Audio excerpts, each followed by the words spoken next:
Ready. Dictation शुरू होगा 5 second के बाद।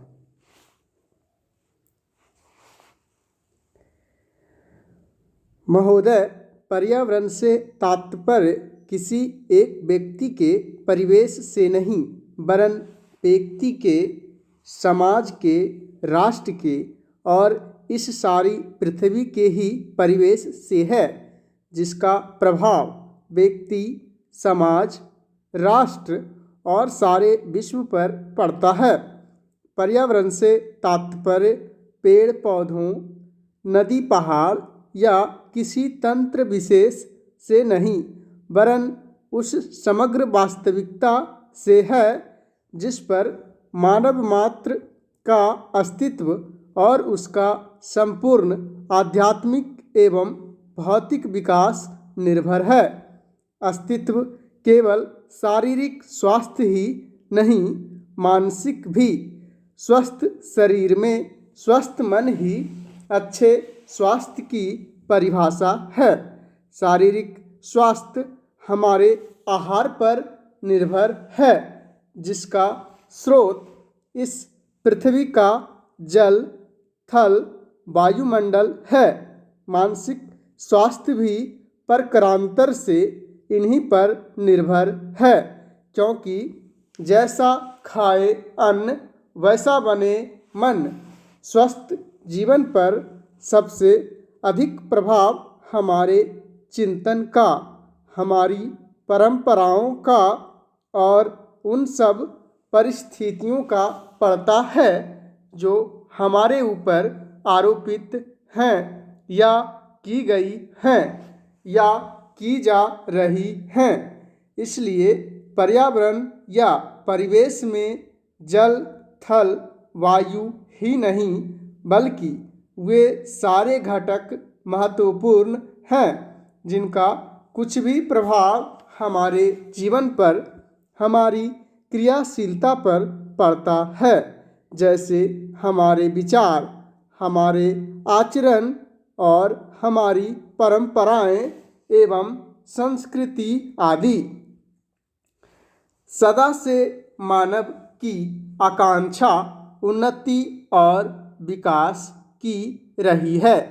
जगत का अर्थ ही है गतिमान, और गति दोनों ओर संभव है, उन्नति की ओर भी और अवनति की ओर भी।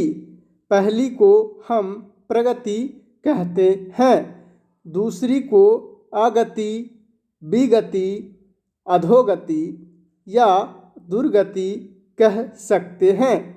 वास्तव में मनुष्य ऐसा जटिल प्राणी है जिसमें अनेक विरोधाभासी और असंगत प्रतीत होने वाली प्रवृत्तियाँ और प्रतिक्रियाएं होती हैं।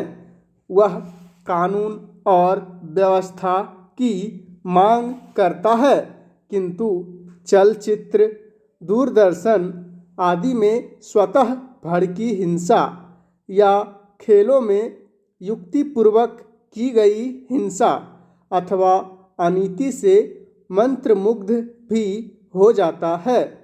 मनुष्य अपनी ही जाति या वर्ग के व्यक्तियों के प्रति प्रायः बहुत अधिक प्रतिद्वंदी होता है, किंतु कोई बाहरी खतरा उपस्थित होने पर उनके प्रति हद से ज़्यादा सहयोगी बन जाता है। वह सड़कों पर या युद्धों में सामूहिक विनाश के प्रति उदासीन रहता है, किंतु किसी खान में फंसे हुए एक व्यक्ति या किसी कुएं में गिरे हुए एक बालक की रक्षा करने के लिए ढेरों साधन जुटा लेता है।